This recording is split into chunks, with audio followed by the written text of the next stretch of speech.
It was Sunday, October 11th, 2015, when 18-year-old Zoe Hastings left her Dallas, Texas, home to attend Bible study. She told her parents, Jim and Cheryl, that she would return home for dinner after the class. Zoe, who had graduated in May 2015, was preparing for a church mission trip scheduled for November. Excited about the trip, she was eager to attend the Bible study, as it included preparations and instructions for the upcoming journey. Zoe left the house shortly after 4:30 p.m., driving the family minivan to the class at the Church of Jesus Christ of Latter-day Saints, which was set to start at 5 p.m. Her parents expected her to return by 6:30 p.m. By 6:30 p.m., Zoe had not returned, and her parents grew concerned, as it was unlike her to miss the family dinner. Zoe cherished sitting down for meals with her parents, 3 younger sisters, and 1 younger brother. Assuming she was delayed, they sent her text messages to check on her whereabouts. When they received no reply, they called her multiple times, but there was no answer. They reached out to friends to see if anyone knew where she was, but nobody saw her. In fact, her family discovered that Zoe did not attend the 5 p.m. Bible study class. Zoe's parents called police at 10 p.m., but by midnight, the police had not arrived at their house. So they went ahead and filed a missing persons report and continued looking for her themselves. A few hours later, in the early hours of the Monday morning, her parents realized that Zoe had a Find My iPhone app installed on her phone. They managed to figure out where her phone was from that. It was at a nearby creek, which was just a 5-minute drive from her home. Zoe's parents went straight there, but by the time they got there were already people there. They saw lights, police tape, and paramedics. They were informed a vehicle had been involved in a crash. The minivan that Zoe was driving was found crashed in the creek. It was nose down in the creek bed, almost in a vertical position. Police were there on foot of a call made by a member of the public. A man, Kurt Arnhem, was out walking his dog and observed a man running towards him. The man told him that there was a crash and a car and a girl were down in the creek near the intersection Easton Road and Lippett Avenue. Kurt went down to the creek with the man, and the man told Kurt that the girl was dead. Kurt called 911. The other man left the scene before police arrived. When asked what the man was like, Kurt told police he was visibly shaken. Police went down to the creek and found the girl. It was Zoe. She was lying face down in a pool of blood and was around 10 to 20 feet from the driver's door of the minivan. Zoe's parents were informed that Zoe was dead, but police notified them that their daughter had not died due to injuries sustained from the crash. Her death was the result of homicidal violence. Zoe's dress was pulled up above her waist. Her underwear was rolled down her mid-thighs. Police believed that she had been sexually assaulted. Her throat was cut multiple times. Police searched the area. The doors, with the exception of the driver's door of the minivan, were all locked. They found a knife that was covered in blood at the top of the embankment, and police believed that that was the knife used to cut Zoe's neck. Zoe's phone gave police a timeline to work with. Her phone was at the creek, and location services data on the phone revealed it was there from 5:01 p.m. on the Sunday evening, and remained there until the Monday morning when Zoe's body was found. During the course of their investigation, police discovered that after Zoe left her house, she stopped at Walgreens on Garland Road to return a Redbox movie on her way to the Bible study. The Walgreens was so close to her house that she could see her house from the car park. She dropped the movie back at 4:42 p.m. So what happened to her after that, and why didn't she make it to the church for 5 p.m.? 2 witnesses came forward. They told police that they observed a woman at a minivan in the car park outside Walgreens. One of the men claimed he saw an African-American man rapidly approach her, and they both got into the minivan and drove off. He told police that the man was driving the minivan. The second man told police that he saw the man approach the woman, and it looked like he had something in his hand.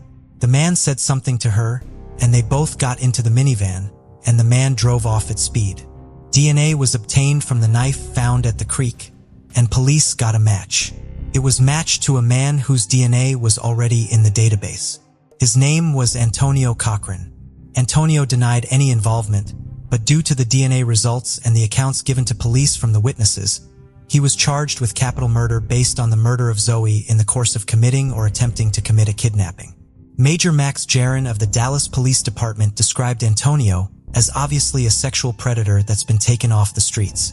Police believe that it was a random attack and that he did not know Zoe prior to the abduction. When his trial began, he pleaded not guilty. It was the prosecution case that Zoe left her home that Sunday afternoon to go to Bible study. And on the way, she stopped off at the Walgreens across the street from her house to drop a Redbox movie back. The court heard that the prosecution believed that Zoe was abducted from the car parked there just as she was about to get into the minivan. That belief was corroborated by 2 witness accounts, and those witnesses were present in court to give testimony. The first witness, Lester Lee Clark, testified that he worked as a tattoo artist at a tattoo parlor located near the intersection of Garland Road and Peavy Road in East Dallas, and was walking towards the Walgreens store at around 4:45 p.m. to buy a pack of cigarettes. He told the jury that he saw a woman, who was either returning a movie or getting one from the Redbox kiosk, walking back towards a minivan. He observed that as she was about to get in, a short, heavy-set African-American male approached her. He was moving fast and grabbed the car door. He noticed that he had what he described as a kind of animated conversation with Zoe. Lester testified that he could not hear what they were talking about, but that it lasted no more than 5 seconds, and the woman, who was at the driver's door, got in, moved across to the passenger side. The man got in and drove off. When asked why he didn't get help, he told the court that he thought they were boyfriend and girlfriend. The second witness, a man named Gary Whitman, testified. The court heard that he was homeless at the time and was across the street from the Walgreens at around 4:45 p.m. that Sunday afternoon. He testified that he saw a stout, heavy-set African-American man, about 5 feet 8 or 9 inches in height, walk up to a woman who was at a minivan in the car park at the Walgreens store. He described his walk for the court, and the jury heard that he was walking aggressively in a sneaky way. He believed that he was trying not to cause too much attention. Gary testified that the man approached the woman from behind as she was trying to get into the minivan. He told the court that the man put his arms out to stop her from getting away, and he believed he took something from his pocket, but he couldn't see what it was. He saw them both get into the minivan and testified that the man drove off in the minivan. The court heard that Gary tried to get help. As he had no access to a phone, he asked an employee at a convenience store to call 911. The prosecution told the jury that they believed that the man the 2 men saw was Antonio and that they had further evidence, DNA evidence, to prove sane.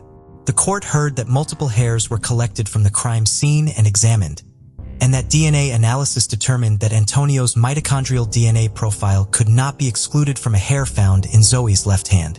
Gloria Jean Dimmick, a mitochondrial DNA analyst, testified that mitochondrial DNA is not a unique identifier. It cannot identify a particular individual, but it can be used to exclude people. It was the prosecution case that after Antonio abducted Zoe, he drove to the nearby creek, sexually assaulted her, and killed her there. The jury heard the knife was found at the creek, and Antonio's DNA was on the handle of the knife, and the knife was covered in Zoe's blood. Zoe's mother, Cheryl, testified. She told the jury that when they traced Zoe's phone to the creek, they went straight there and saw the police, and they instantly knew that something was not right. As we drove up, you could see emergency lights. They gave us the horrible news that she had passed. She testified that after her own daughter was raped and murdered, she became a sex assault trauma nurse. The court heard that cell phone data placed Antonio at the scene. Prior to Zoe's abduction, Antonio sent a number of text messages to various people. At 1:48 a.m. on the Sunday, he sent a text to Gillis Pina, his housemate, and said that he was moving out of the house. At 2:07 p.m., he sent a text message to Angie Simon, his ex-girlfriend, and told her that Rena, who had been like a mother to him, had died the day before. He sent text messages at 2:25 p.m. and 3:19 p.m. to Mimi and told her he had been driving, drinking, and crying. No text messages were sent between 3:19 p.m. and 9:30 p.m. on the Sunday. At 4:34 p.m., Antonio's cell phone communicated with a particular transceiver on a radio tower in Dallas, and the area covered by it included the Walgreens store. Just after 9:30 p.m. on the Sunday night, Antonio sent a text message to Frank Torres, Guylies Pina's brother. "I really need you, bro. I don't know what to, I'm not well. Frank, too much has happened. I need you, bro." The court heard that Antonio started a new job as a checker at a Fiesta Mart grocery store, just 2 days before Zoe's murder. He was scheduled to work the day after Zoe's death, but he did not show up for that shift. That night, he sent a text message at 9:35 p.m. to Angie Simon. "No, I was for you and my life is over. We'll find out soon enough, sick." The court also heard about web searches that had been carried out on Antonio's phone between October 13th and October 23rd, which was the day before he was arrested. He searched for local news and crime 32 times, and 5 related to Zoe's death. Prior to that timeline, in the 30 days before that, he looked up news only once, and it was a Daily Mail article about gang crime. The court heard about Zoe's injuries and the cuts to her neck. She was stabbed 6 times. But the testimony in relation to sexual assault by the medical examiner, Dallas County's chief medical examiner, Dr. Jeffrey Bernard, came as a surprise to many when he testified that he found no evidence of trauma that would suggest sexual assault. It was the defense case that the prosecution and the police targeted the wrong man based on weak DNA evidence and unreliable witness testimony. They told the jury that at the time of Zoe's murder, Antonio was helping a friend. Defense attorney Paul Johnson cast doubt on the testimony given by the 2 witnesses who testified they saw Zoe's abduction. Paul challenged Lester on his testimony, questioning whether he was correct with the timeline he gave and with the description of the man he provided to the police. Paul told the court that the other witness, Gary, had a criminal history and could not be trusted. The court heard Abusha's drug use, and Paul questioned how he would have seen anything at all if he was across the street.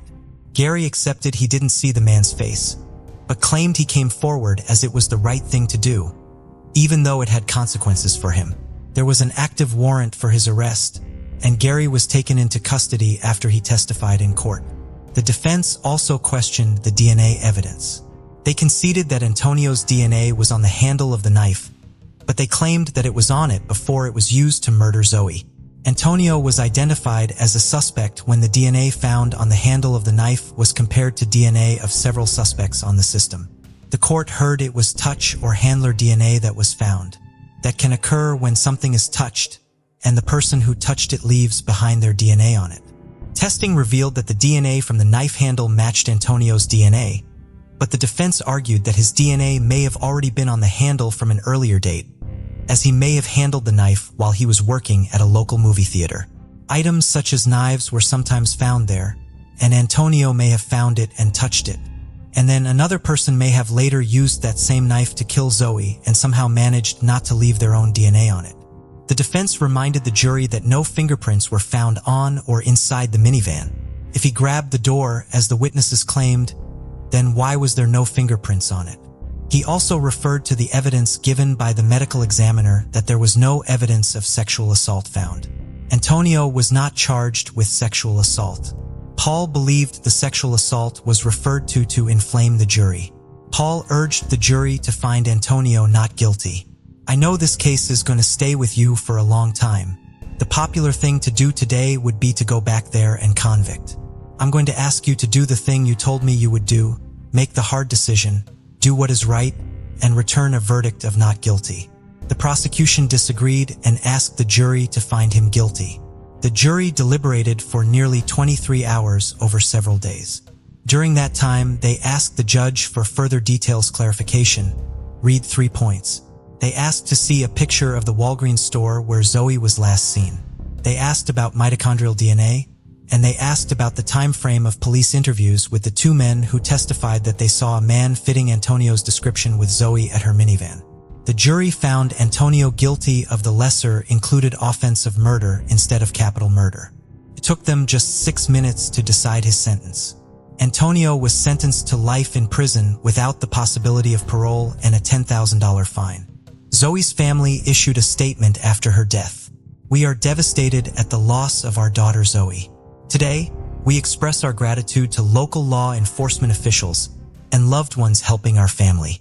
Our Zoe was full of life and love and light. She was full of talent. She was happy and joyful. She is loved by her parents and her siblings. She loved the Lord, Jesus Christ, and loved serving others.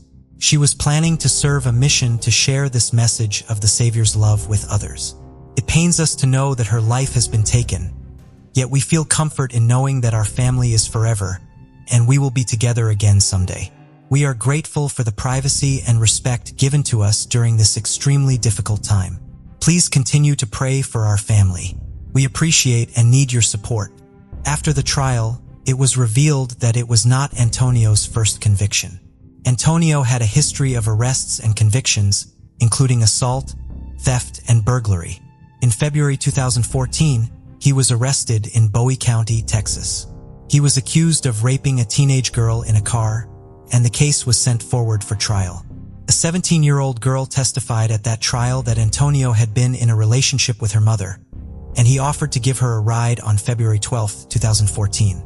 She told the court he threatened to kill her in the car and drove to a wooded area and then sexually assaulted her. During the assault, residents who lived nearby approached the car with flashlights. They had been on alert due to a number of burglaries in the area. They called 911. Antonio was arrested. At his trial for that case, which took place in January 2015, the defense claimed the sex was consensual. He was found not guilty.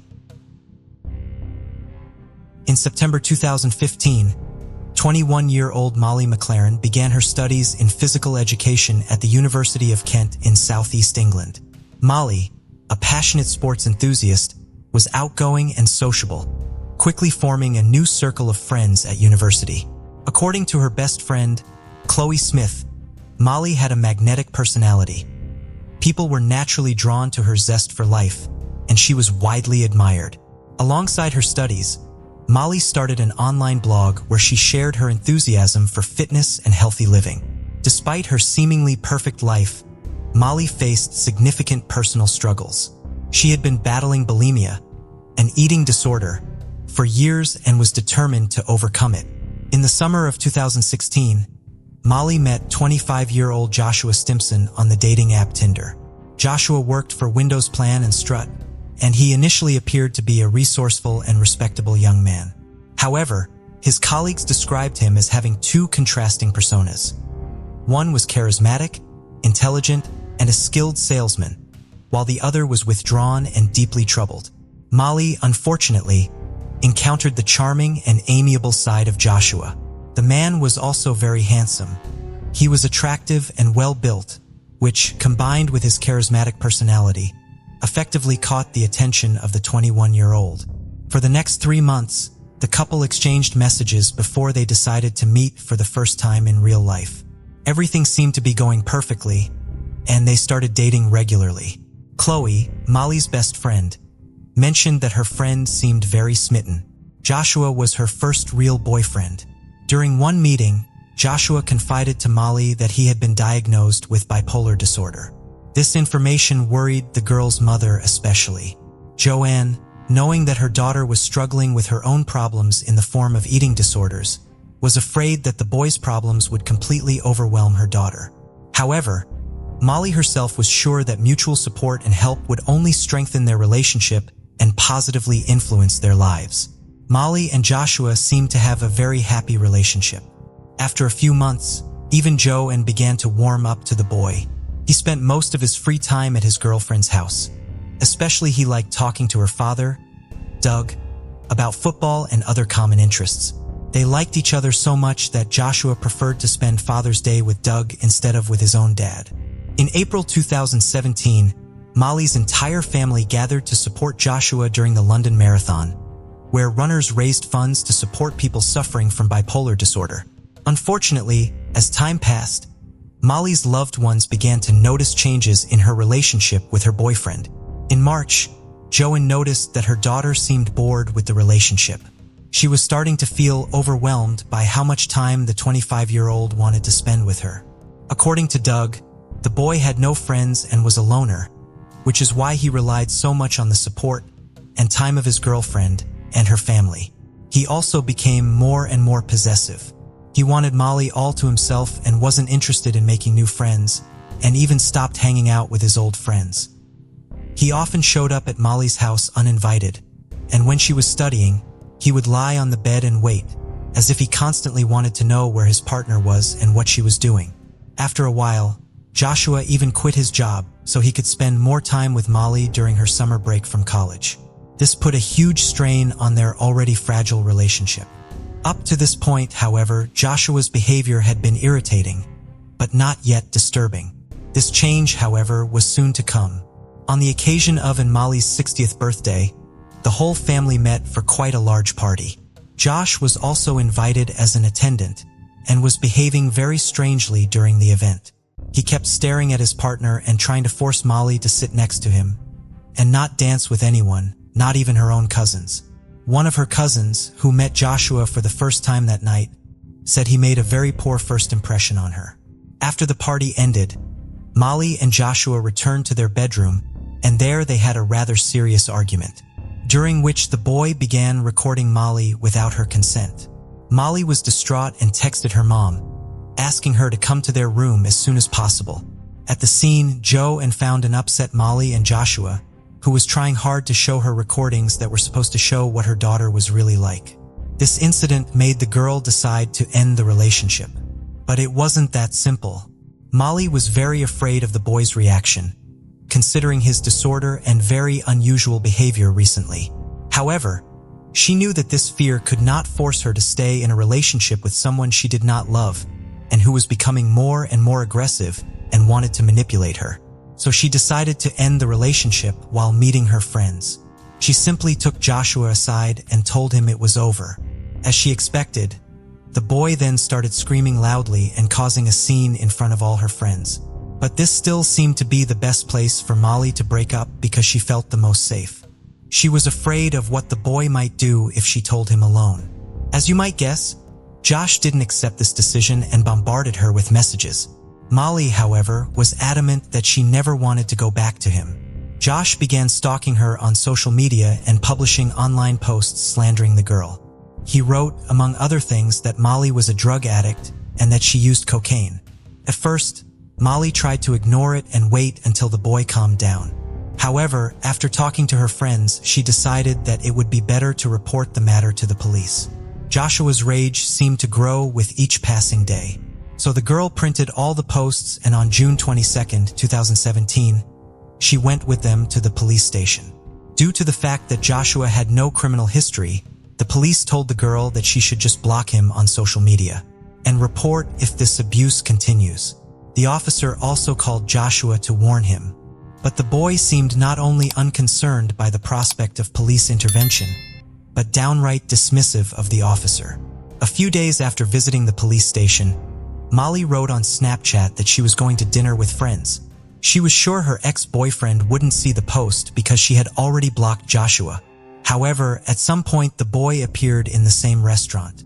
The girl tried to explain it by accident, but she felt very uncomfortable with the fact that he was in the same place as her and left the meeting early. On June 28, 2017, Molly went to the Pure Gym located in the shopping center.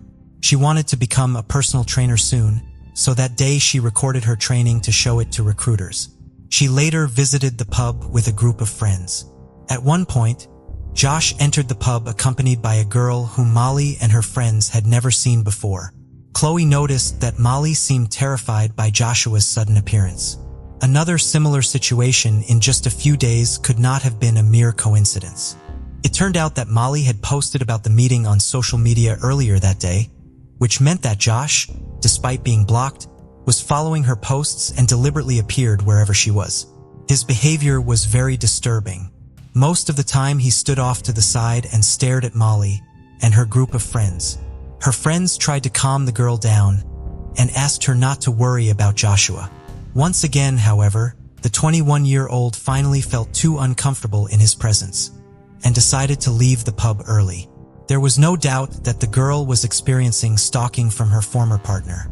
The next day, June 29, 2017, Molly went to the gym once again. She showed up at 10:10 a.m. Shortly after her, Joshua also showed up there. At 10:45, she texted her mother, sent her a photo, and said that Joshua appeared in the same place as her and was next to her the whole time. And indeed, the gym surveillance footage shows Joshua looking for Molly, and then appearing right next to her. Molly felt very uncomfortable and even called her mother. Joanne told her daughter to go home, but at the same time she remained calm, took her time, didn't panic, and above all, drove safely. At 11:02, the girl also wrote a message in the group chat that she constantly felt like she had to be careful and look over her shoulder. 6 minutes later, at 11:08, Molly got into her Citroen parked in the parking lot in front of the shopping center. Joe SH appeared right behind her. He suddenly opened the driver's side door and launched an attack. The incident was witnessed by many people who were in the parking lot at the time. One of them was Benjamin Morton. When the man realized what was happening, he immediately rushed to help. He saw the young attacker stabbing the girl in the head and neck. Morton first shouted at other witnesses to call 911, then tried to scare off the attacker while maintaining a safe distance to protect his life. However, when that didn't work, he slammed Josh's leg in the car door and then tried to grab his leg and pull him away. But his hands slipped because there was so much blood everywhere. Only after a long while did Benjamin see the woman's condition and know that there was no help for her. The only thing he could do was to prevent the perpetrator from escaping. He decided to park his car, blocking Molly's car so that the attacker could not drive away. However, it soon became clear that Joshua had no intention of running away. At some point, he simply stopped the attack and stood next to the car. He looked straight ahead with dead eyes, expressing no emotions. Moments later, a police car appeared on the scene. Witnesses saw Joshua wipe the blood from his face and then voluntarily surrendered to the police. Molly was officially pronounced dead at 11:43 a.m. and her loved ones were absolutely devastated. Joanne had to break the news of this tragedy to her husband by phone because at that time, Doug was working on a boat in Senegal. During this time, Joshua was taken in for questioning. And even though he committed this attack in broad daylight in front of numerous witnesses and was arrested covered in blood, and he had the murder weapon with him, he did not admit to murder, but to unintentional manslaughter. He was probably counting on a lower sentence and claimed that he had no memory of the attack at all. Molly's loved ones could not recover from this tragedy, and there was still a whole court process ahead of them, during which they had to listen to the gruesome details of their daughter's death. The autopsy report stated that Molly McLaren was stabbed 75 times with a paring knife, which Joshua bought from the Homebase store. During the trial, it was revealed that Joshua did not actually have bipolar disorder, which was confirmed by several expert psychiatrists. Dr. Philip Joseph said the 26-year-old was vain and obsessed with his own feelings. And according to Dr. Shahid Majid, Josh suffered from borderline personality disorder that affected his ability to self-control. Joshua did not want to explain to the court why. He took the life of his former partner, and his defense lawyer claimed that the murder took place in the conditions of the so-called limited sanity. He said Stimpson was desperate and extremely sensitive to rejection after his mother left when he was a child. This was to have an impact on how he treated relationships with women later in life.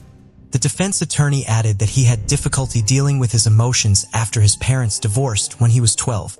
It was also revealed that the accused had previously had problems in his relationships with women.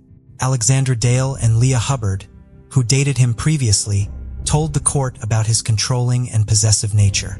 Alexandra said that the boy called her dozens of times a day. He also threatened to fly over and drown her while she was on vacation and even punctured all the tires on her car. He forbade her from talking to other men and took photos of her without her knowledge. Leah Hubbard also described her experience with Josh, which was very similar. When they met, over time the boy became more and more controlling, especially when she couldn't always spend time with him. She once even threatened to report his harassment to the police after he followed her to a bar again. That day, he was taken away by the bouncer after he spilled a drink on a girl. However, when Leah left the premises 5 hours later, it turned out that Joshua was still sitting in front of the door waiting for her. Another time, he was knocking on the window from 2 a.m., saying he needed to charge his phone. During the investigation, it turned out that the boy should have been known to the police and should have been in the registers. And the officers made a huge, tragic mistake by downplaying Molly McLaren's report. For years before her death, when he was dating Alexandra, the girl reported to the police that he was harassing her with messages. Unfortunately, this was not recorded and Joshua only received a text message from the policeman warning him to stay away from the girl. The boy had never had a criminal record or even been suspected of stalking and was not on the database. So Kent police had no idea that his behavior towards Molly McLaren is not an isolated incident, but part of a pattern of his behavior that he may escalate. Ultimately, Joshua admitted that he had been thinking about harming Molly days before the murder. In his opinion, Molly should have ended their relationship with more respect. Ultimately, the boy was found guilty of murder, and on February 6, 2018, he was sentenced to at least 26 years in prison. The jury reached a unanimous decision in just a few hours. When announcing the verdict, the defendant was extremely calm, did not show any emotions, and looked straight ahead. Judge Adele Williams emphasized that Joshua had committed the act premeditated, deliberately and in the most cruel way possible, and his motive was revenge. She added that Joshua is a very dangerous young man and will pose a serious threat to women who are unlucky enough to cross his path for a very long time, if not for the rest of his life. Currently, the man is in prison and will be eligible for parole on January 28, 2044. Molly's parents are still struggling with the trauma of losing their daughter. They also make no secret of their disappointment with the law that has failed Molly. They hope that changes to reporting laws will protect other girls who find themselves in the same situation, and that they will be able to avoid the fate that befell their beloved daughter. On February 16, 2018, Benjamin Morton, a witness to the attack who tried to stop Joshua and risked his own life, was commended for his courage by the High Sheriff of Kent. George Jessel presented the award and a £500 check at Maidstone Crown Court. This marks the conclusion of a tragic story, one that perhaps could have been prevented if the concerns raised by Joshua's previous girlfriend had been taken more seriously. Sadly, nothing can bring Molly back, and the heartbreak her parents endure is unimaginable. We can only hope that similar tragedies will be prevented in the future. If you enjoyed this video, please subscribe. Stay safe. It was Friday, May 27, 2000, when 26-year-old Michelle Lee, one of 8 nursing students from Samuel Merritt University in Oakland, California, participated in clinical training at Kaiser Medical Center in Hayward. Michelle was part of a program that paired each student with a hospital nurse working in labor and delivery or the maternity unit.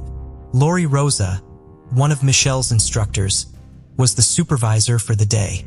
That evening, just after 7 p.m., a security guard informed Lori that Michelle had not signed out as required when her shift in the maternity ward ended. Concerned, Lori searched the maternity ward for Michelle but couldn't find her. She tried texting and calling her, but there was no response. A nurse who had been working in the maternity ward mentioned seeing Michelle leave at 6:45 p.m., saying she needed to retrieve something from her car. However, she never saw Michelle return. At 7:30 p.m., the emergency room received a call. The caller identified herself as Michelle and asked to speak to the teacher. The nurse who answered the call told the caller that she would need to transfer the call to another department, but the caller told her not to. She said that she just wanted the teacher to know that Michelle had called to let her know she would not be able to return that night because she received a message that her father had a heart attack. At 9 p.m., Lori was concerned and looked for Michelle's car in the parking lot. She crossed the pedestrian skybridge and saw a white Honda CR-V driving up the ramp. It stopped abruptly and backed up so quickly that it almost hit another vehicle and began to speed away. Lori could not see the driver, but the car looked like Michelle's car, so she tried to stop it on a lower floor of the parking lot, but couldn't. A missing person report was filed. Michelle had seemingly just vanished from the parking lot. The next morning at 9 a.m., Michelle's white Honda SUV was found parked on Ponderosa Court, about half a mile from the medical center where she was last seen. That same day, police obtained cell phone records from Michelle's iPhone. They called her number and the call went straight to voicemail. At 3:15 p.m. that afternoon, police sent a text message to Michelle's phone and asked if she could call them back. They received a text message from Michelle's number stating that she could not call back as the phone battery was low. Police looked into Michelle's life and quickly discovered that she was unwittingly part of some sort of love triangle. In 2003, Michelle attended college at San Francisco State University and met Scott Marasigan through her friend, Giselle Duag Esteban. Michelle and Giselle knew each other since high school. Giselle and Scott were friends, and they were both attending San Jose State University. After Giselle introduced them, Scott and Michelle had a brief relationship. They dated for a month, but after the brief relationship ended, they remained good friends. Later that same year in 2003, Giselle and Scott began dating. They both were still friends with Michelle. Michelle confided in Scott that she was pregnant, not with Scott's baby, and was planning to get an abortion. Giselle found out a few weeks later, and she was furious that Michelle told Scott about the pregnancy. Giselle and Scott broke up in 2005, but got back together when Giselle discovered she was pregnant. She gave birth to their daughter in October 2005, and they lived together for 3 years after that. However, their relationship was fraught with problems, mainly stemming from Giselle's jealousy of Michelle. She accused Scott of having an affair with Michelle multiple times. Scott denied it, but she did not believe him. Giselle and Scott ended their relationship in 2008. They shared custody of their daughter, but in 2009, Scott filed a request for full custody. When Giselle told him she was moving in with a new boyfriend, Scott was granted custody and moved to Northern California with his daughter. A couple of months later, Giselle moved to the same area. As Giselle, Scott, and Michelle lived in the same area, Giselle suggested that they meet to discuss being friends and moving forward. Michelle was open to being friends again. Even though it was Giselle's idea to meet, that meeting intensified the dislike Giselle had for Michelle. She blamed Michelle for the fact that her relationship with Scott ended. After that meeting, Giselle became more and more obsessed with Michelle, so much so that Scott began saving text messages she sent to him. He recorded some of their conversations, too, and when police told Scott that Michelle was missing, Scott shared the recordings and text messages with them. Just 3 days before Michelle disappeared, Scott filed for a temporary restraining order against Giselle. He claimed she threatened him and his family. That same day, he alleged Giselle broke into his house and went to their daughter's room. Giselle was declared a person of interest in Michelle's case. Police believed that Michelle was dead. As police investigated the case, they gathered DNA evidence and cell phone records and had enough to charge Giselle with first-degree murder, even though Michelle was still a missing person. Police believed there was enough DNA evidence and other evidence to secure a conviction. They found DNA in the form of bloodstains in Michelle's car and on Giselle's shoe and had obtained a security video that placed Giselle in the parking lot at the time of Michelle's disappearance. Just a couple of weeks after Giselle was charged, Michelle's decomposed body was found in a remote canyon area between Pleasanton and Sunol. It was the prosecution's case that Giselle killed Michelle out of jealousy, hatred, and rage because she blamed her for destroying her relationship with Scott Marasigan. The prosecutor said Giselle was so enraged that she began to essentially hunt down Ms. Lee.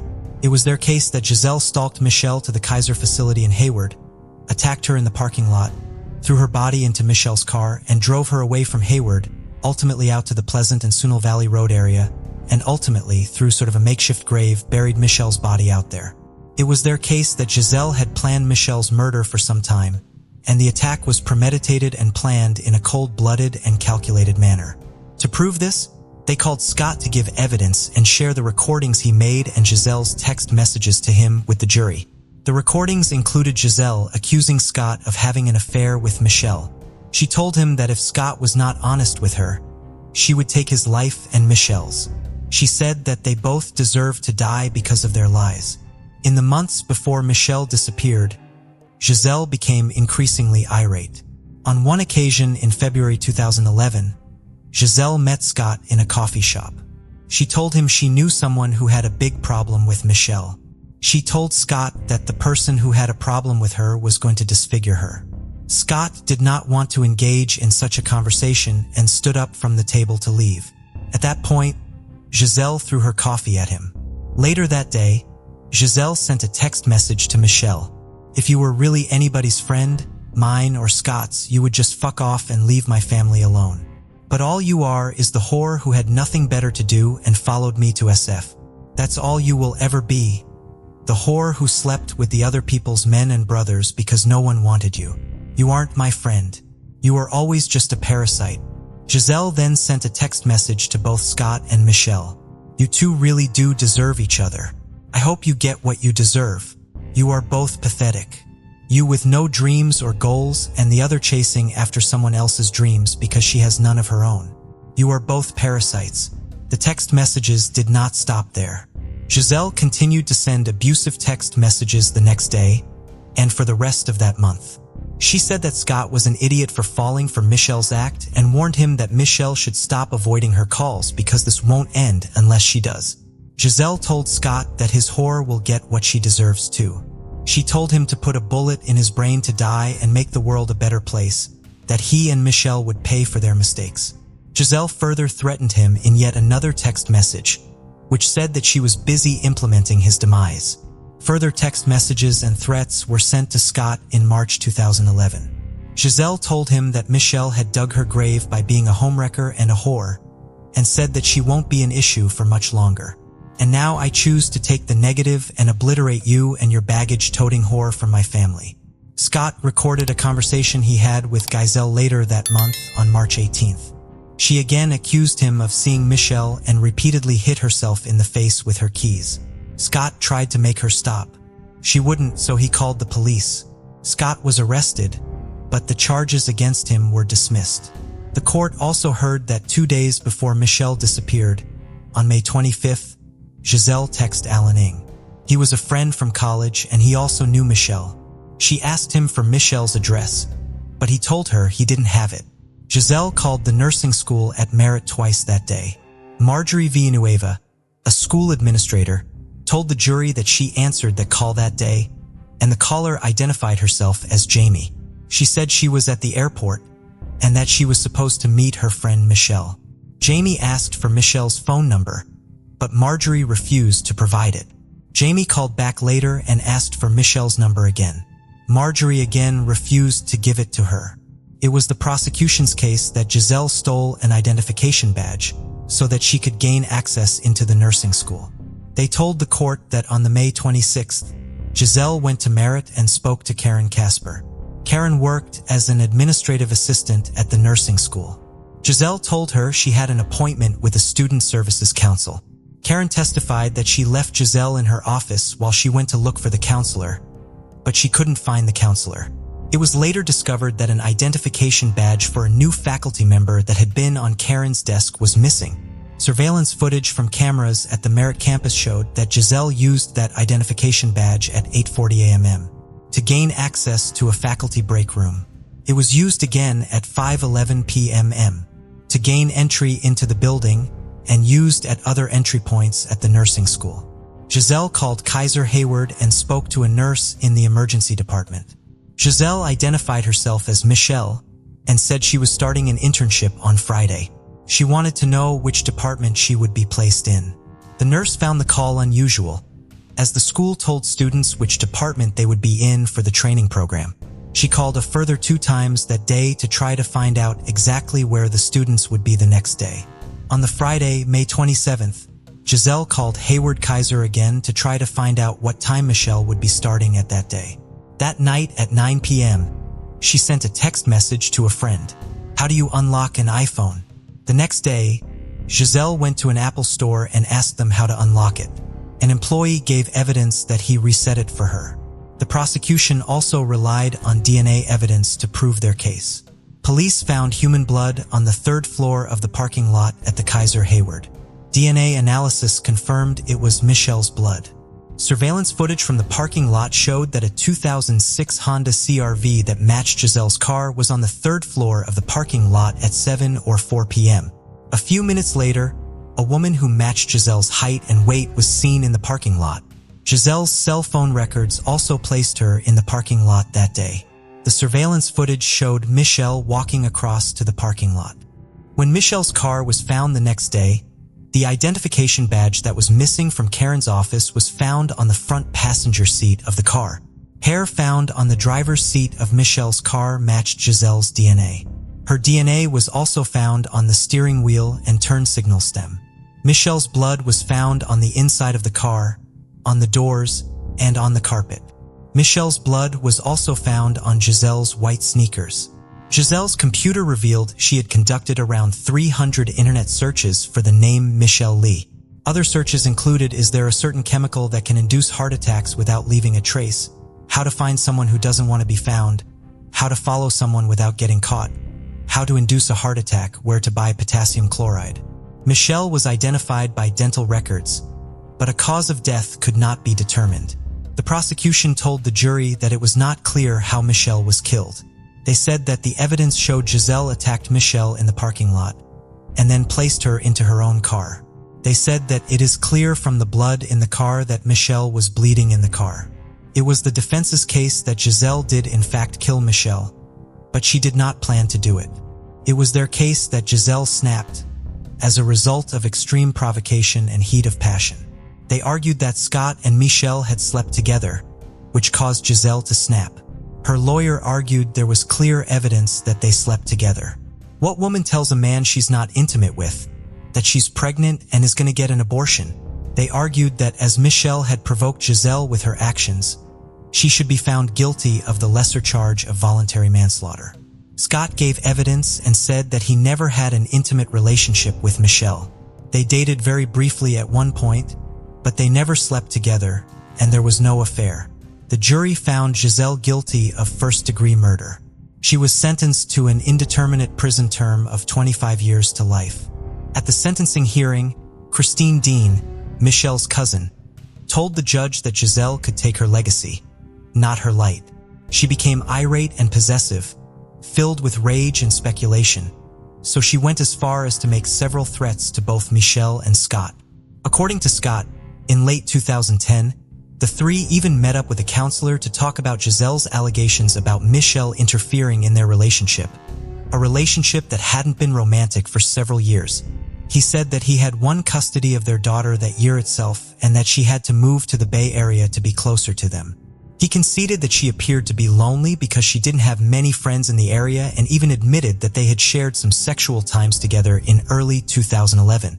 After Giselle was arrested and charged, she maintained that she didn't have any involvement in Michelle's disappearance or murder, so when the case went to court, she entered a not guilty plea. However, because of the myriad of evidence against her, the bloodstains, the surveillance footage, the cell phone movements, and the threats, the jury convicted her of first-degree murder, and on December 10, 2012, she was sentenced to 25 years to life in prison. During the trial, her attorney admitted that Giselle had killed Michelle, but it was, at most, manslaughter that was sparked by a moment of passion. The judge and jury felt otherwise, though. They conveyed that the evidence proved that the plan to murder her was predetermined, and it was obvious that Giselle felt no remorse for what she did. The judge even went as far as to warn her that if she continues to feel like what she did was justified, she might never be paroled. While all of this was happening, Giselle was pregnant, so she gave birth to her child when she was in custody, just before her hearing, after which they were taken away from her to be raised by the father. Giselle herself is still behind bars and would stay there till at least 2037. Allison was an exceptional woman, described as warm, talented, and intelligent. A university graduate fluent in 6 languages, she had a deep passion for ballet and was crowned Miss Brisbane in 1993. She was also a devoted wife to Gerard Baden-Clay, the great-grandson of Scouts founder Lord Baden-Powell, and a loving mother to their 3 daughters. Allison met Gerard at work. Born in Great Britain, Gerard emigrated with his family to Rhodesia as a child, where they changed their surname to Baden-Clay to emphasize their connection to his great-grandfather. When Gerard was 10, the family relocated to Australia. Allison and Gerard married in 1997 and had 3 daughters, Hannah, Sarah, and Eleonora. Professionally, Allison was the director of Flight Centre, while Gerard managed a successful real estate franchise. The family rented a home in Brookfield, Queensland, and appeared to lead a happy life. However, everything changed on April 20th, 2012. At 7:15 a.m. that day, Gerard called the police to report that Allison was missing. He said that sometimes Allison would go for a walk at 5 a.m., but she always returned in time to have breakfast with her daughters. When he woke up in the morning and she wasn't there, he thought that she had also gone for a walk that day. However, when their daughters were up and she was still gone, he began to worry. He claimed that the last time he saw his wife was the previous evening, around 10 p.m. while she was watching TV. When the officer arrived at the Batten Clay home to find out more details, he immediately became concerned and called his supervisor. The house looked clean. The couple's bed was made. The man appeared to be cleaning up just moments before the police arrived. The sources emphasized that no one would clean up if his wife was missing. Although that's not proof yet, people react differently in stressful situations. What particularly worried the first policeman who arrived at their house was the appearance of the missing woman's husband. Gerard was helping his daughters get ready for school. He was dressed nicely, but there were scratches on his cheek. He claimed he cut himself shaving, but it definitely didn't look like a cut. It looked more like a fingernail scratch, which was very alarming considering his wife had just gone missing. The family's home was declared a crime scene. Nevertheless, the search for the 43-year-old began shortly thereafter. One of the largest searches for a missing person in Australian history. The services started searching the area. Residents were also urged to search their properties, and ordinary people became very involved both in searching their properties and in the search in general. One of them, the mother of 3 children who missed her, was missing. Volunteers began searching the surrounding forests, fields, and abandoned mine shafts. Lots of flowers and cards were placed in the fence near the family's house. 3 days after the woman's disappearance, her parents publicly appealed for help. At the same conference, one of the investigators said that the Allison case was being treated as a missing persons case. And for now, there is no reason to believe that a third party is involved. He also stated that the woman's husband was not suspected of anything. The woman's father praised the involvement of the services in trying to find their daughter. He even said we're overwhelmed with support in trying to locate Allison. Interestingly, Gerard himself was not very active in the search for his wife. It seemed rather that he would be the first to go out on the street and look for a wife. Nothing like this happened. On April 24th, he met with the media and stated that he is taking care of his children right now because he trusts that the police are doing everything in their power to find his wife. Another week has passed, and there is still no sign of Allison. The police decided to act more broadly. A mannequin wearing clothes similar to what Allison was wearing when Gerard last saw her was placed outside the woman's house. That is, gray sweatpants and a dark blouse. The search area was also expanded. The police also confirmed that they still have few leads. Unfortunately, 10 days after the woman's disappearance, the worst was confirmed. On April 30th, around 11 a.m., a kayaker came across Allison's body in Colo Creek, Anstead, about 13 kilometers from her home. The man said he initially thought it was just someone sleeping on the bank of the stream, but as he swam closer and took a better look, he was almost certain it was the body of the missing Allison. He remembered how the mannequin was dressed in front of the missing woman's house. The body on the shore was dressed the same way. A day later, her dental records confirmed it was Allison's body. Unfortunately, the autopsy failed to determine the cause of the woman's death. However, the police confirmed that from now on they are treating the case as a homicide. Of course, Gerard claimed to be devastated by the loss of his wife.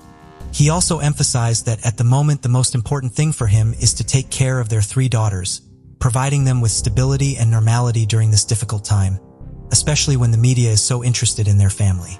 The day after the woman's body was found, he even asked the media for peace and privacy. 10 days after the body was found, police set up a blockade at a roundabout near the family's home. They stopped cars and asked drivers if they had driven through the area the night Allison disappeared. The woman's funeral took place on May 11th. Of course, Gerard and his 3 daughters participated in it. In addition, hundreds of mourners took part in the ceremony. A day later, investigators confirmed that Allison's death was definitely not accidental and the woman knew her murderer. At this time, they had not yet made any arrests. They did so only a month after Allison's funeral on June 13th, and Gerard was arrested and accused of murdering his wife. However, the man pleaded not guilty. He still maintained that Allison had gone for a walk that morning and never returned, and his lawyers told the media he was devastated by the allegations. His bail application was also rejected because the judge believed there was a risk that he would abscond. It turned out that the married life was not as perfect as it seemed. It didn't quite look like they both had good jobs, money, and 3 healthy daughters. It turned out that Gerard's company was struggling with huge financial problems. He was over $300,000 in debt to his friends and family members. Meanwhile, Allison was insured for over $800,000 to investigators. The motive was clear, especially since very soon after the found body was identified as Allison's. The man completed and sent a form to the insurance company to receive the payment from her life insurance. But that's not the end. It turned out that Gerard had had a lover for several years, Tony McHugh. Tony even worked in his company. Allison found out about the affair in October 2011, about 6 months before she disappeared.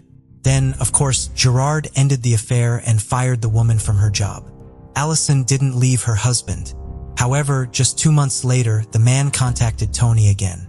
He promised again that he would leave his wife and children for her. The woman decided to continue the affair with him.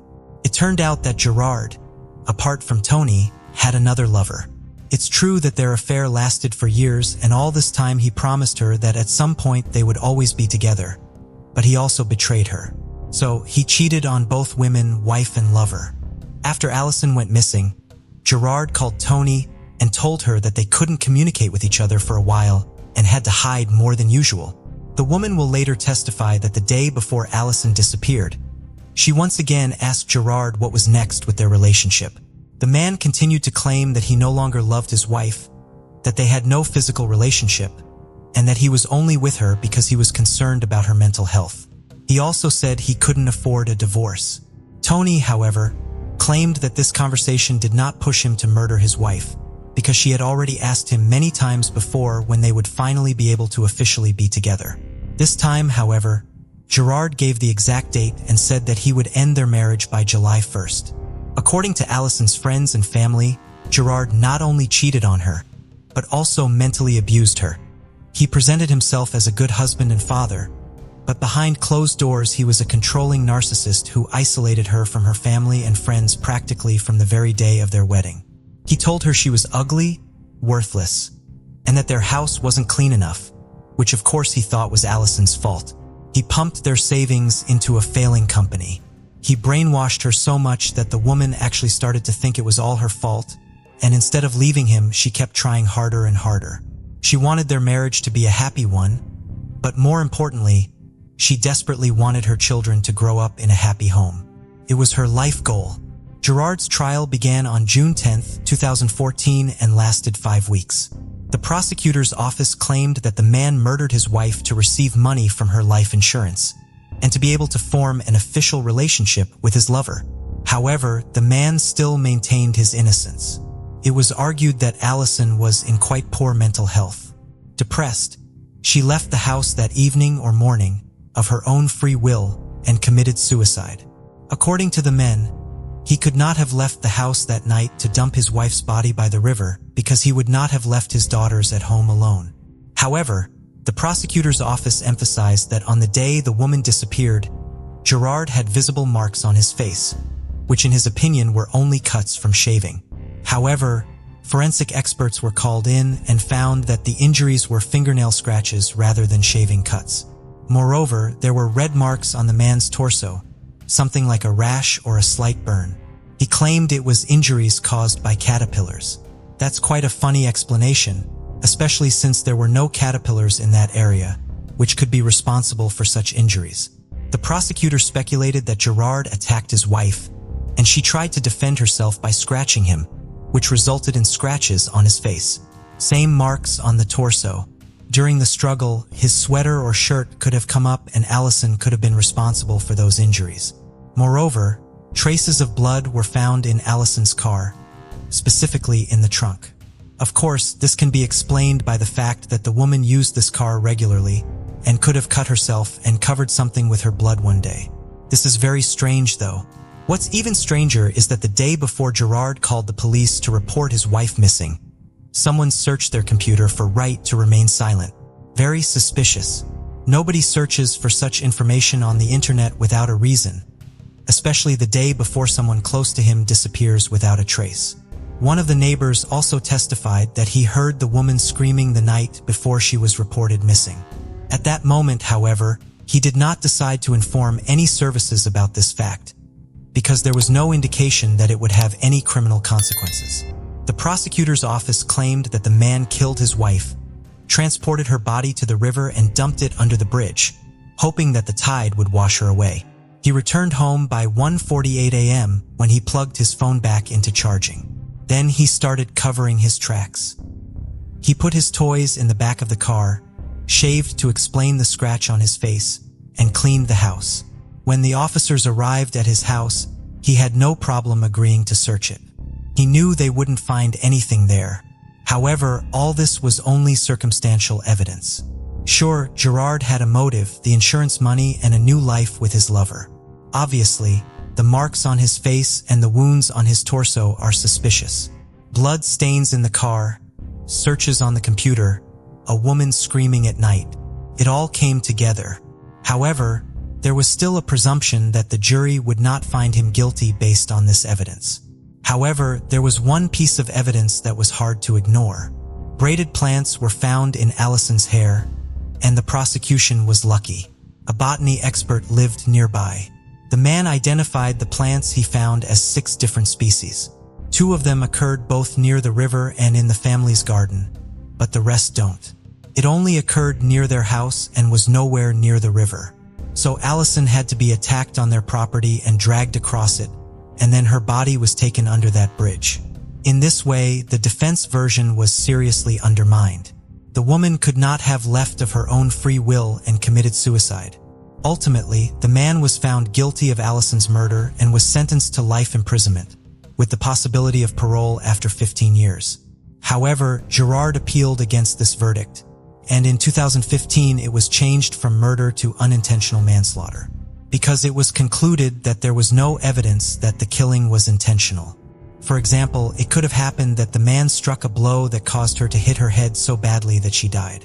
And Gerard himself may not have intended to hurt her so much, and certainly not fatally. People were, of course, furious at such a change in the verdict, and a protest was even organized, calling for an appeal to the Supreme Court. And what is very interesting, a year after the verdict was changed, it was changed again. For years after Allison's death, the Supreme Court reinstated the verdict of manslaughter to murder.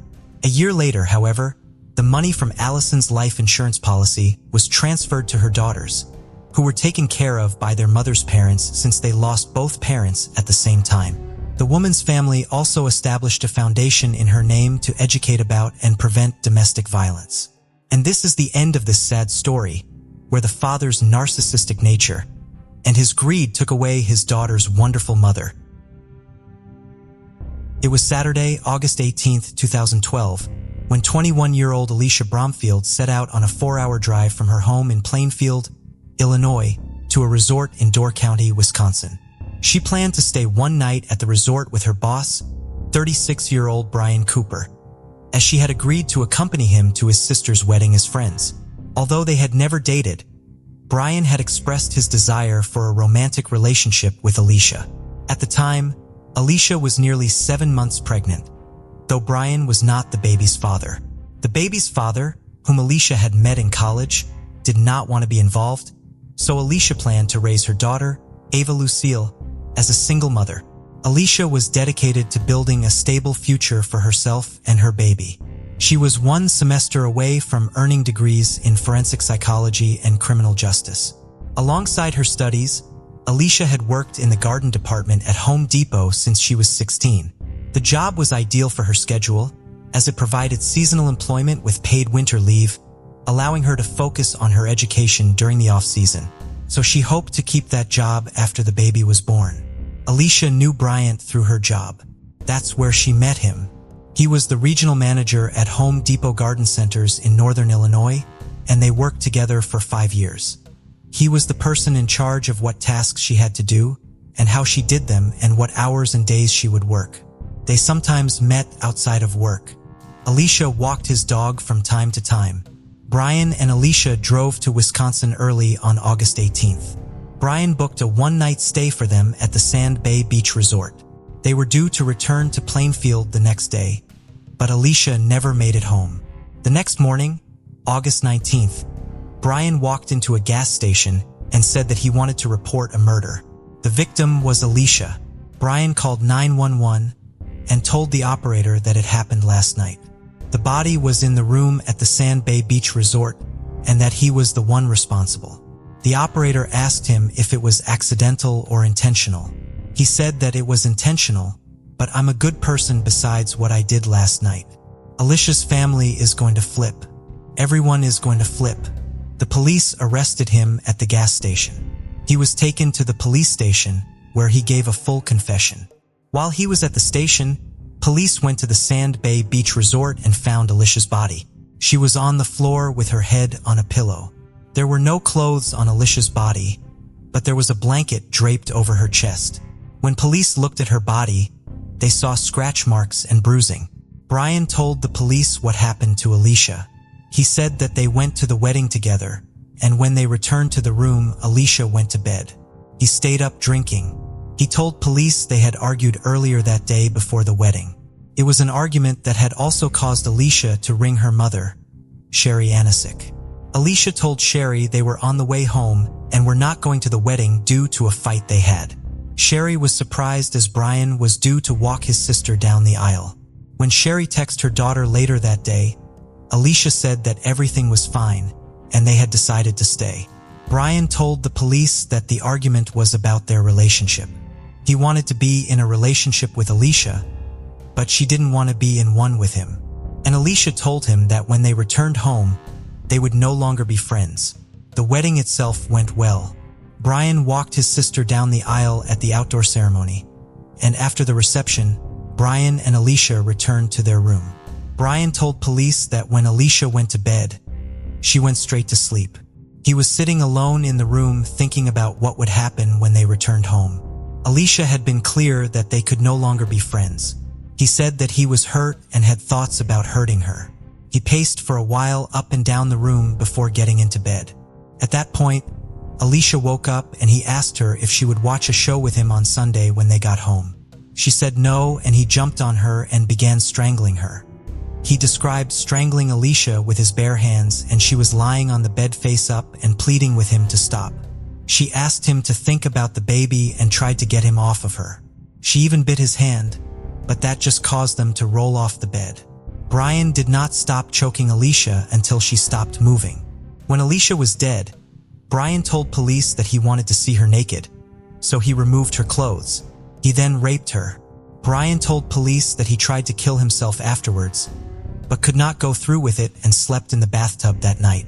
The next day, he said that he again tried to kill himself by drowning in the bay, but he couldn't, so he went to the gas station and reported the murder. Alicia's baby did not survive the attack, and as a result, Brian was charged with 2 counts of first-degree intentional homicide and third-degree sexual assault of a corpse.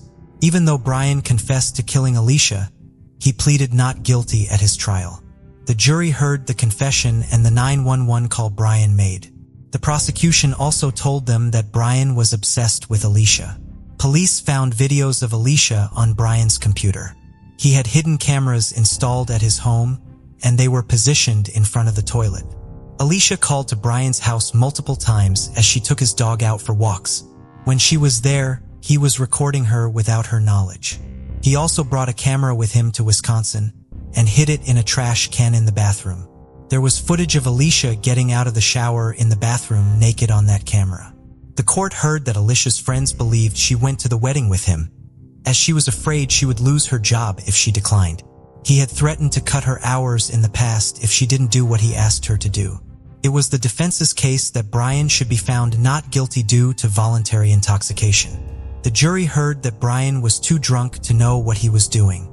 He testified at the trial about how much he drank and his state of mind. The prosecution argued that his defense made no sense, as he confessed the crime to police and told them what happened in great detail. If he was so drunk, how could he remember every little detail from that night? The The jury could not reach a unanimous verdict in relation to the 2 counts of first-degree intentional homicide, but they found Brian guilty of the third-degree sexual assault charge. A mistrial was declared, and Brian faced a second trial in relation to the homicide charges. At Brian's second trial, Brian was found guilty of 2 counts of first-degree intentional homicide for the murders, and was sentenced to 2 consecutive life terms in prison. Sherry was so enraged that the jury could not reach a verdict at the first trial that she campaigned to have the law changed and achieved her aim to have the voluntary intoxication law removed from use in Wisconsin. A further 31 states followed suit. After the criminal trial was over, and when Brian was sentenced to life in prison, Sherry brought a civil action against Alicia's employers. Sherry believed that Brian was not the only one responsible for her daughter's murder. She believed that her employers also held some responsibility, as they were both Alicia's employer and also Brian's employer, and therefore had a duty of care towards Alicia to protect her from another employee, a duty that they had failed to uphold.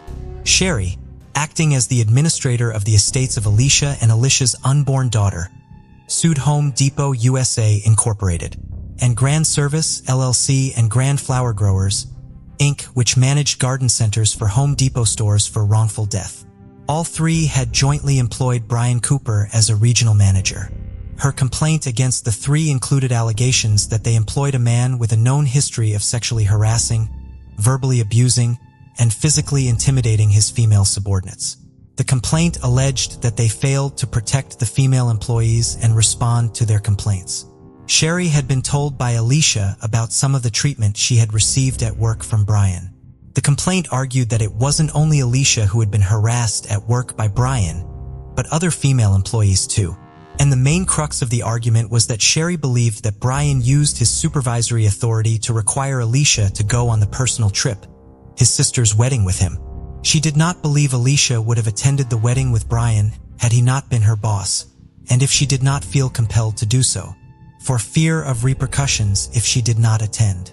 The 3 companies argued they had no duty to control Brian's behavior outside of the workplace, as the murder happened on a personal trip and not on the work premises. The district court agreed with the 3 companies. That decision was appealed and was reversed. The appeals court heard that Brian had a history of harassing female employees.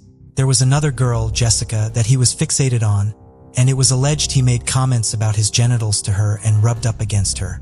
Jessica informed the group leader, and the group leader told her that other employees made complaints too about Brian. And the group leader herself was also uncomfortable around him and working with him. Jessica quit. When Jessica quit, Brian focused on Alicia. She was also a teenager when she began working there. He referred to her as his girlfriend and called her bitch, slut, and whore in front of customers. They heard that he controlled her time when she was outside work and would deny her a lunch break if she was meeting a man for lunch. He called and texted her outside of work, and he required Alicia to attend business trips, once insisting that they share a hotel room. The appeals court heard that the argument was that the companies were responsible, as his behavior was known to senior management.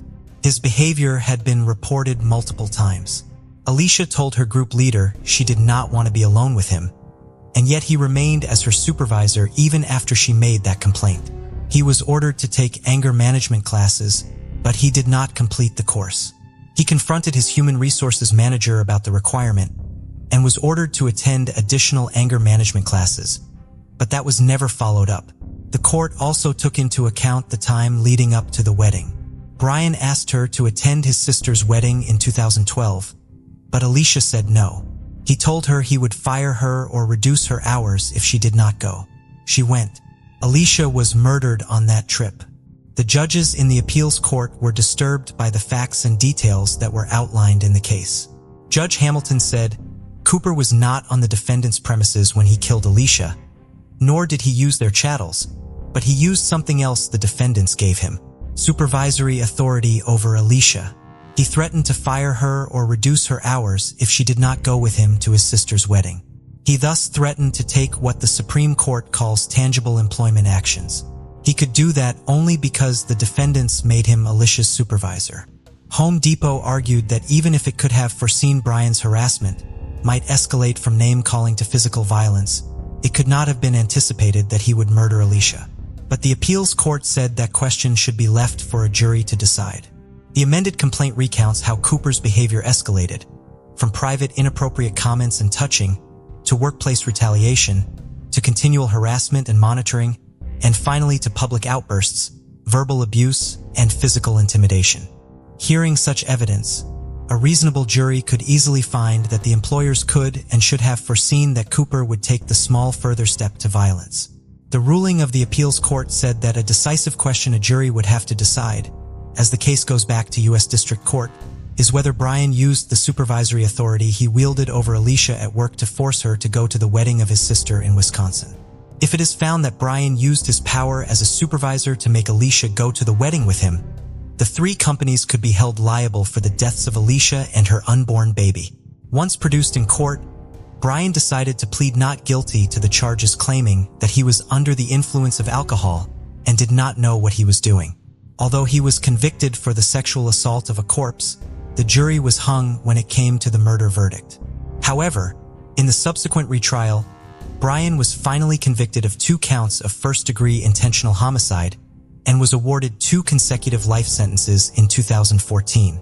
At present, Brian Cooper is incarcerated at the Dodge Correctional Institution in Waupun, Wisconsin. Cooper also received 2 additional years in prison and 2 years of extended supervision on top of the 2 life sentences for a third-degree sexual assault that followed the killing. He will pay restitution of more than $8,000. The district attorney said the funds will be used for funeral expenses. Bromfield's parents and a friend talked about the effect of her death. The emotional pain is difficult to describe unless you've lost a child, her mother, Sherry Anikich, said. Cooper read a written statement and 2 poems he wrote. He said he and Bromfield enjoyed eating together, taking work trips and watching 24. Candy, a 23-year-old single mother from Kipling, Saskatchewan, Canada, worked hard to support her young daughter with the help of her parents. On the evening of October 31st, after finishing her shift, Candy was visited by her boyfriend, and they had a heated argument. Feeling distressed, Candy got into her car and decided to visit a friend who worked at the local hospital to seek comfort. Upon arriving at the hospital, Candy discovered that her friend was not on duty. Noticing her agitated state, a concerned nurse reached out to the doctor on call, who happened to be Dr. John Schneeberger, Candy's family physician. Dr. Schneeberger was a well-liked and highly respected doctor in the small town of Kipling, known for his kindness and expertise. Candy confided in him about her argument with her boyfriend, expecting him to prescribe some sedative pills to help her calm down. To her surprise, Dr. Schneeberger opted to administer an injection instead. Almost immediately, Candy noticed the injection's unusually strong effects. She felt paralyzed and realized she could not move or even cry out. As the immobilization set in, Candy became terrified, unable to comprehend what was happening to her. Her consciousness is impaired, but Candy thinks someone is taking off her panties. However, he does not see this person. She also feels like she is being raped. When some time passes and Candy slowly recovers, there is no one else in the doctor's office except her. She realizes that her crotch is wet. Her thoughts and movements are still slowed. But the woman is so affected by what she has experienced and so conscious that she decides to keep her underwear as evidence. So she takes off her panties and puts them in a transparent plastic bag that she finds in some drawer. Candy feels dizzy. A nurse appears in the office, and when she sees Candy, she persuades her to stay in the hospital overnight. Candy agrees and stays until the morning, but she hasn't told anyone about the rape. The next day, Candy went to Dr. Schneeberger and in a raised voice asked, "What the hell did you give me last night?"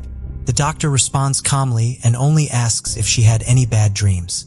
Candy realized that this was the reaction of a person who was pretending and would continue to pretend that nothing had happened. The woman ran out of the office. Straight from the hospital, Candy went to her parents and told them about the previous night's events and her suspicions. The parents believed their daughter's story and said they needed to act immediately.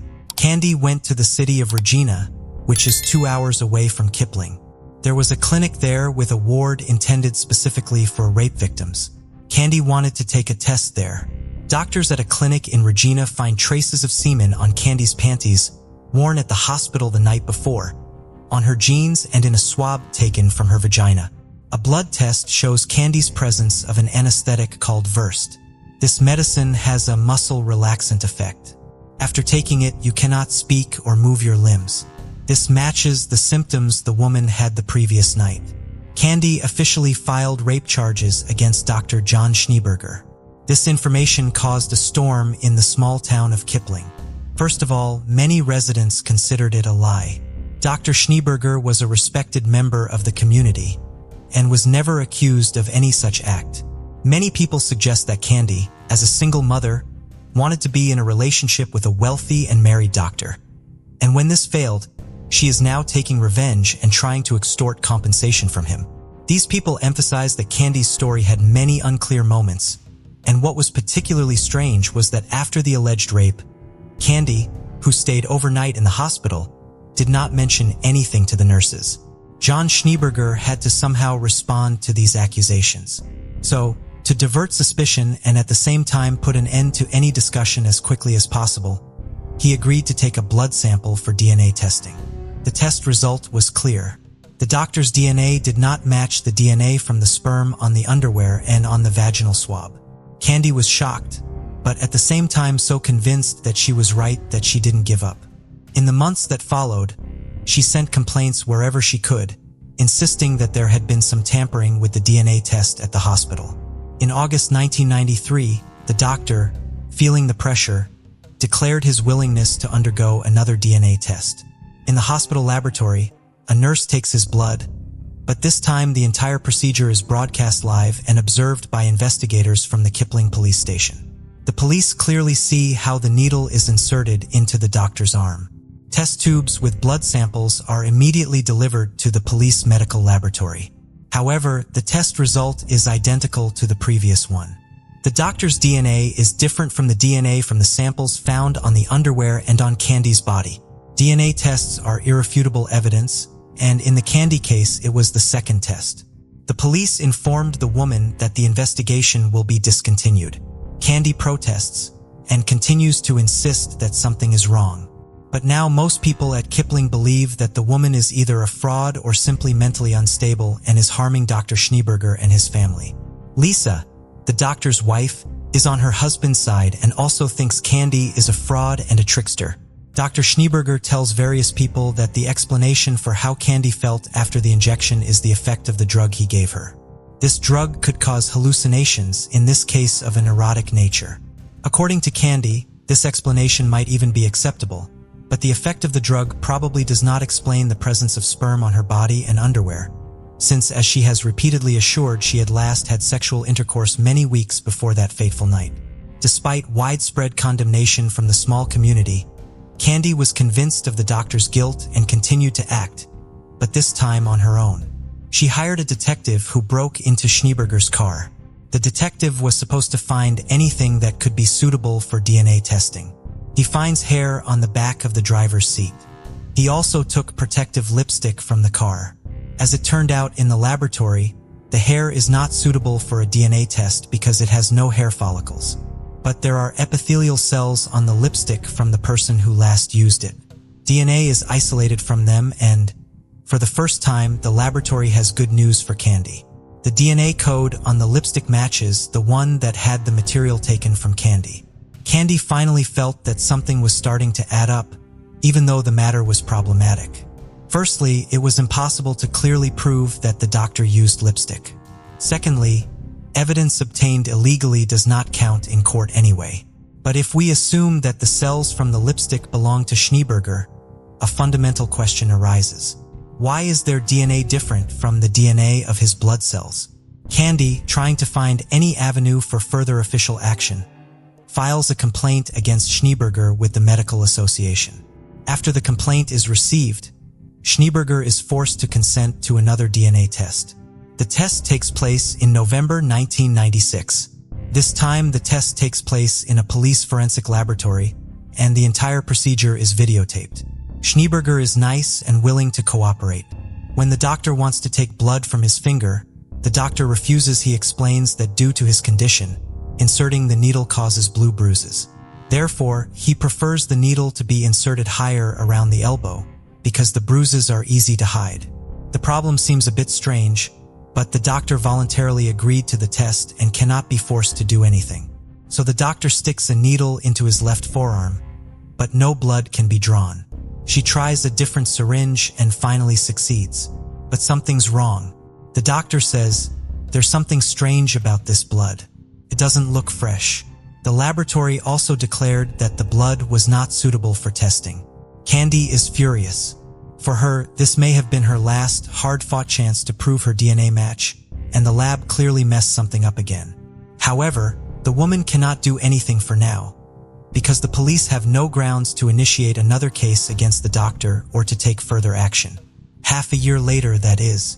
On April 25, 1997, Dr. Schneeberger's 15-year-old stepdaughter, that is, his wife's daughter from her first marriage, announced to her mother, "Mom, I have to tell you something." Then she led her mother to her room and showed her a used condom that she found in her bed. The girl adds, "Mom, he did this to me before too." The teenager claims that her stepfather came to her room at night many times in recent years and gave her injections. Lisa, the teenager's mother and Schneeberger's wife, was shocked but immediately took action. She went to her husband's office, where she quickly finds a box with condoms, needles, and medicines, including Wurst. Lisa reported the matter to the police. Schneeberger is arrested and must take another DNA test. This time, many samples are taken: hair, saliva, blood, this time from the finger, not the forearm. All 3 DNA profiles match those found on Candy's body. One question remains: how the doctor managed to manipulate DNA samples in previous tests, especially since both the laboratory technician and the police observing the tests confirmed that the needle was definitely inserted into his vein. But this question is finally answered by the accused himself. In November 1999, during his ongoing trial, John Schneeberger explained that he had inserted a 15-centimeter plastic tube containing the blood of one of his patients under the skin of his forearm. Naturally, this was why he was so insistent on not drawing blood from his finger during the third examination. In the video from 1996, you can see that Dr. Schneeberger pulls up his sleeve very carefully and not too high. Apparently, he wants to keep the place with the test tube covered. But when you zoom in on the frame, you can see for a moment how the test tube stands out under the skin. When this third DNA test was performed, the blood in the test tube was already 5 years old and dark, and this is what made the doctor distrustful. During the trial, Schneeberger denied raping Candy. He claims that the woman probably broke into his house, took a used condom and smeared its contents on her clothes. The doctor explained the use of his patient's blood as follows. He did it because he saw no other option to defend himself. Despite these explanations, Dr. Schneeberger is found guilty of raping Candy and misleading law enforcement agencies. He is found guilty of raping his stepdaughter and sentenced to a total of 6 years in prison. In 2003, after serving 4 years, Schneeberger was conditionally released from prison because his Canadian citizenship has been revoked. Schneeberger was born in Zambia and received Canadian citizenship in 1993. He leaves Canada and returns to South Africa. And that's the end of this strange story.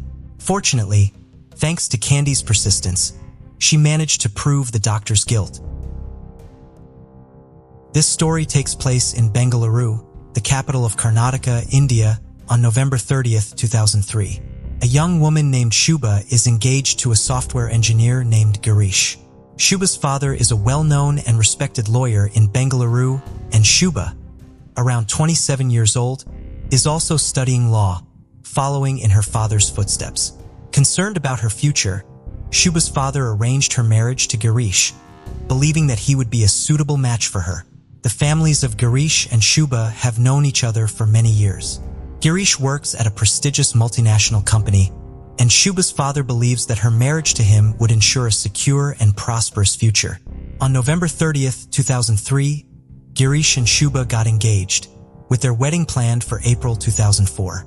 However, just 3 days after the engagement, on December 3rd, 2003, Shubha suggested that they go to dinner at a restaurant. That evening, Girish was happy because his fiancée asked him out for the first time on Tuesday. Girish took Shubha to the office to introduce her to her colleagues. Then they went to a restaurant on Old Airport Road for dinner. After dinner at around 9:30 p.m., Girish and Shubha started heading home. On the way, Shubha told Girish that she wanted to stop near the airport to watch planes take off and land. Girish agreed and parked his scooter aside. They stood there looking at the planes and talking. Suddenly, 3 young men on motorbikes attacked Girish. Shubha couldn't face 3 armed men alone, so she started shouting for help. Unfortunately, there was no one else around at the time, and the 3 boys brutally beat Girish before running away. Shubha continued calling for help, and her cries for help were heard by a passing motorist. This person then came to the aid of Shubha and Girish. They had great difficulty getting Girish into the car and drove to a nearby hospital. The doctor at the hospital admitted Girish and started treatment, while Shubha informed both her family and Girish's family about the accident. In just a short time, both families went to the hospital. Doctors tried their best all night, but could not save Girish. On December 4th, they announced his death, confirming it was in fact a murder case. Girish's father went to the nearby police station on the same day to report the incident. He told police that his son and fiancée had gone out for dinner and were attacked at the landing point near the airport, leading to Girish's death. The police started the investigation by questioning Shubha, the only witness to Girish's murder. Because Shubha kept crying after hearing the news of Girish's death, the police gently interrogated her. Shubha narrates the same story that Girish's father told. Therefore, the police thoroughly investigated the crime scene and Girish's background. They even tried to find out if Girish had any personal enemies, but couldn't find any clues. Police did not find any CCTV footage at that time as the area was quite deserted, and hardly any houses had CCTV cameras at that time. Therefore, the investigators decided to review the engagement video of Girish and Shubha. The motive behind watching this video was the investigation officer's suspicion that someone who knew Girish might have killed him. Only the family knew about Girish and Shubha's trip, so the investigator focused on carefully watching the engagement video, paying special attention to their families and relatives. However, they found no suspicious behavior among family members and relatives. The investigating officer watched the video again, this time paying more attention to Girish and Shubha's neighbors as well as other guests. But this effort was also in vain. In the midst of this, the police officer noticed Shubha's facial expression. She looked unhappy and seemed to be trying to maintain distance from Girish. Initially, the police officer focused on the behavior and expressions of Girish and Shubha's relatives and ignored Shubha.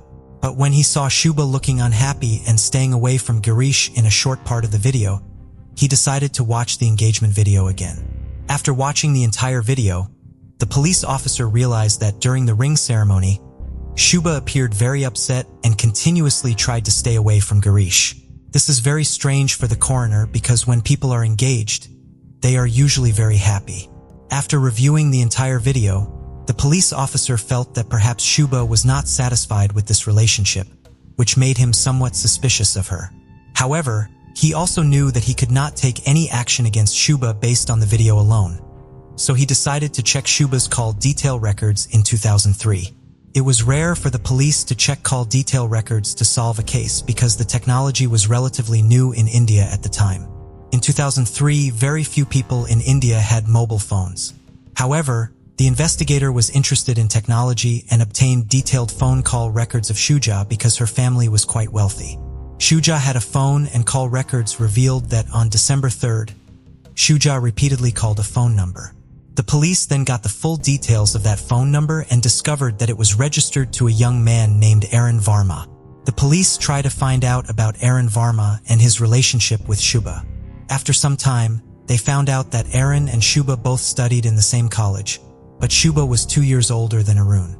The police officer decided to trace both their locations on December 3rd. Since Shubha was with Girish, her location was found near the airport. While tracing Arun's location, the police found that Arun was also near the airport that night, and he had followed Shubha to every location she visited. This deepened the police's suspicion, so they summoned Arun Varma to the police station for questioning. When police asked Arun where he was on December 3rd, Arun said he had gone out of town to do some work. As soon as Arun said this, The investigator knew that he was lying and would never tell the truth if questioned directly. They allowed him to go, but tapped his phone. The police officer suspects that Arun and Shubha may be involved in Girish's death. However, they could not declare Arun and Shubha guilty in court based only on location and call details from December 3rd, so they recorded Arun's phone in the control list. As soon as Arun came home from the police station, the first call he made was to Shubha. Aaron told Shubha over phone that the police had called him to the station and asked about Girish's death. Shubha asked if he told the police anything. Aaron replied that he did not reveal anything and had misled the police into thinking that he had left town on December 3rd. After listening to this recording, the police's suspicions were completely confirmed, and they captured both Aaron and Shubha. They were taken to the police station where call recordings, call detail records, and location history were presented to them. Initially, both tried to fool the police, but after some time, Arun Varma lost his nerve and admitted that they both killed Girish. The story that unfolded shocked everyone. Arun, 19, and Shubha, 27, have been in a relationship for 2 years. It was surprising that a teenage Arun fell in love with a woman 7 years older than him. Shubha also wanted to marry Arun, but their dream did not come true because Shubha's father found out about the relationship and was unhappy. Since Arun was much younger than Shubha, he hastily arranged Shubha's engagement with Girish on November 30th. However, Shubha was not happy with this engagement even though Girish was an educated and collected person. Enter quite well. Shubha does not like Girish's simplicity and simple lifestyle. She told her best friend that she will not marry Girish and may run away from home before the wedding or kill Girish. She got engaged to Girish under her father's pressure, but planned with Arun to kill Girish. Arun hires a local thug named Venkat with the help of his cousin Dinesh. Shubha planned to take Girish out of the house under the pretext of having dinner on the evening of December 3rd, and then took him to a secluded place at the airport landing point, which was dark and quiet, easily killing Girish. The story that unfolded shocked everyone. Arun, 19, and Shubha, 27, have been in a relationship for 2 years. It was surprising that a teenage Arun fell in love with a woman 7 years older than him. Shubha also wanted to marry Arun, but their dream did not come true because Shubha's father found out about the relationship and was unhappy. Since Arun was much younger than Shubha, he hastily arranged Shubha's engagement with Girish on November 30th. However, Shubha was not happy with this engagement even though Girish was an educated and collected person. Enter quite well. Shubha does not like Girish's simplicity and simple lifestyle. She told her best friend that she will not marry Girish and may run away from home before the wedding or kill Girish. She got engaged to Girish under her father's pressure, but planned with Arun to kill Girish. Arun hires a local thug named Venkat with the help of his cousin Dinesh. Shubha planned to take Girish out of the house under the pretext of having dinner on the evening of December 3rd, and then took him to a secluded place at the airport landing point, which was dark and quiet, easily killing Girish. Girish's killer evaded the police for nearly 50 days until Shubha and his accomplices were arrested on January 25, 2004. When the reason behind Girish's murder and the identity of his killers were discovered, the news widely spread in the media. Police gathered evidence and witnesses to prepare to charge them. The case lingers in court often for a long time before being transferred to fast-track court. In fast-track court, the trial continued from 2007 to 2010. In May 2010, fast-track court sentenced Shubert, Aaron, and their accomplices to life imprisonment. However, in July 2010, Shubert applied for bail in the Karnataka High Court. This court upheld the lower court's decision and denied her bail request. Shubha then applied for bail to the Supreme Court in August 2014 and was granted bail for a short time. To solve this case, we appreciate the investigating officer reviewing the video recording of the engagement ceremony. If Shubha had had the courage to tell her father that she did not like Girish and would not be happy to have him in her life, perhaps Girish would still be alive today. Even when Shubha shared this with Girish, he probably convinced her father. The tragic aspect of this story is that by the time Girish's killers were sentenced to life imprisonment, Girish's father had passed away. Girish's murder case is not only a personal tragedy, but also a sobering reminder of the cruelty that can exist in society. Those involved paid a heavy price for their actions, and justice was finally served. However, this story also raises many questions about morality, love, and honesty in personal relationships. It's a pity for someone like Girish. Is there any other way Girish could have discovered this plot and protected himself? What is your view on this situation? Emily Treacle, a 34-year-old marketing manager from Greenville, South Carolina, was a vibrant force to be reckoned with in September 2009. Known for her outgoing personality and infectious laughter, she had the ability to charm everyone she met. Despite her professional achievements, Emily always placed her loved ones first, especially her 14-year-old son, Lawson. Her ability to balance her career with her family life made her a cherished figure among those who knew her. By September 2009, Emily's life was flourishing. She had recently secured a prestigious role at Greenville Marketing Solutions, a renowned marketing firm, where she led successful campaigns for high-profile brands like Apple, Nike, and Coca-Cola. Her colleagues regarded her as a creative genius, always coming up with fresh, innovative ideas that resonated with audiences. Outside of her work, Emily was deeply involved in her community. She volunteered at the local animal shelter, where she rescued and fostered numerous stray animals. Her love for animals was also evident in her home, which was filled with the joyful sounds of her beloved golden retriever, Joseph Clay Powell. Emily's social life was vibrant as well. She was a regular at the Trini coffee shop, Cafe Mocha, where she would meet with friends to discuss the latest gossip or exchange book recommendations. Her favorite pastime was attending live music events, and she often frequented the popular music venue, the Blue Note, where she would dance the night away with her friends. However, beneath the surface of this seemingly perfect life, darkness lurked. Emily's marriage to her husband, Adam Treacle, was not as idyllic as it appeared. Friends and family had noticed the strain in their relationship, with arguments becoming more frequent and intense, especially about Lawson, who was Emily's son from a previous relationship. Despite their troubles, Emily remained fiercely loyal to Adam, determined to make their marriage work. Little did Emily know that her loyalty would lead to her untimely demise. As we delve deeper into this chilling murder investigation, we will uncover the shocking secrets and hidden motives that ultimately led to Emily's tragic end. On a warm September evening in 2009, tragedy struck the tranquil town of Greenville, South Carolina. The peaceful atmosphere was shattered by the sound of 6 gunshots that pierced the air, leaving the community in shock and disbelief. The victim, Emily Treacle, a 34-year-old marketing manager, met her untimely demise while innocently waiting in her car at a drive-through Burger King. The fateful scene was discovered by a concerned citizen named Patty Belgomery, who happened to be passing by at that very moment. As she glanced towards Emily's vehicle, her eyes were immediately drawn to the lifeless figure slumped behind the wheel. The sight sent a wave of fear and disbelief coursing through her veins, leaving her trembling with apprehension. Without wasting a moment, Patty Belgomery swiftly dialed 911, her voice quivering as he relayed the harrowing details to the emergency operator. Her words were laden with a mix of shock and horror as she described the grisly tableau that had unfolded before his eyes. The operator, well-versed in handling such distressing calls, calmly guided Patty Bell through the necessary steps while assuring him that help was on the way. As the minutes ticked by, Patty Bell's mind raced, trying to make sense of the senseless violence that had befallen this quiet corner of Greenville. The once serene neighborhood now buzzed with the presence of law enforcement officers, their flashing lights casting an eerie glow on the surrounding area.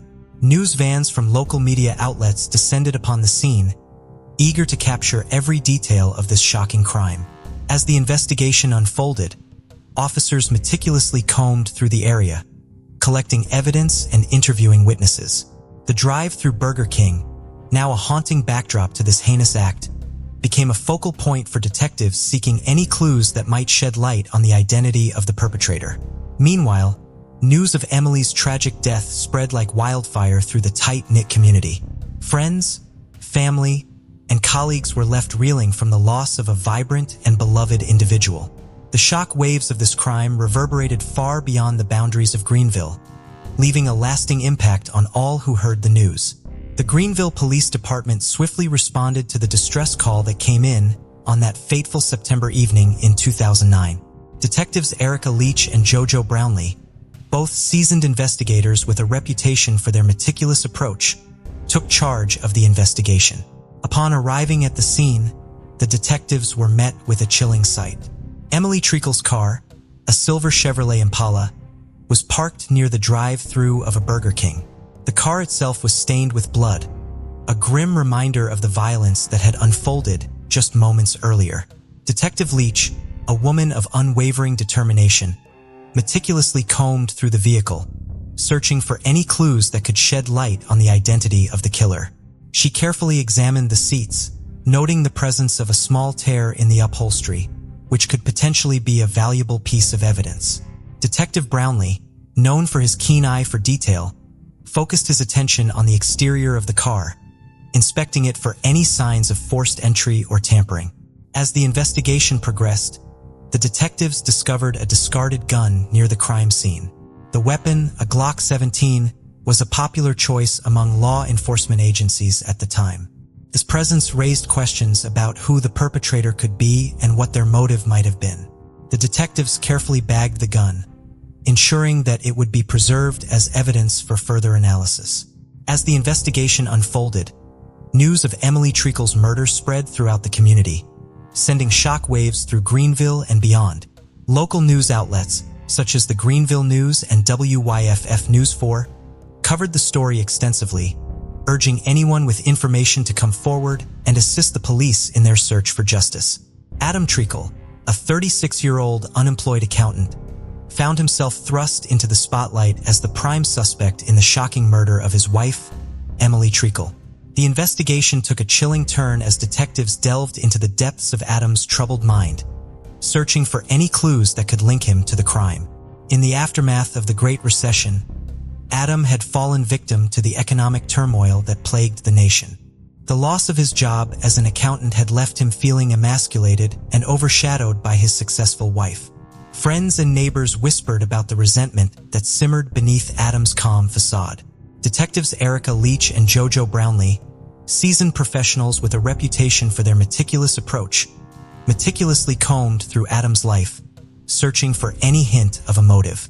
They discovered a series of incriminating text messages exchanged between Adam and an unknown number, suggesting a secret affair. The detectives traced the number to a burner phone, a device commonly used by individuals seeking to conceal their illicit activities. Further investigation revealed that Adam had recently taken out a life insurance policy on Emily, a fact that raised eyebrows and fueled suspicions. The policy, worth a staggering $1 million, would have provided Adam with a substantial financial windfall in the event of Emily's untimely demise. The timing of this policy, coinciding with Adam's growing resentment towards his wife's success, raised red flags within the investigative team. As the detectives dug deeper, they uncovered a web of lies and deceit. Adam had been secretly meeting with a divorce attorney, fueling speculation that he was planning to end his marriage and secure a substantial settlement. The motive for murder became increasingly clear. Adam stood to gain financially from Emily's death, and his actions leading up to that fateful September evening hinted at a plan in motion.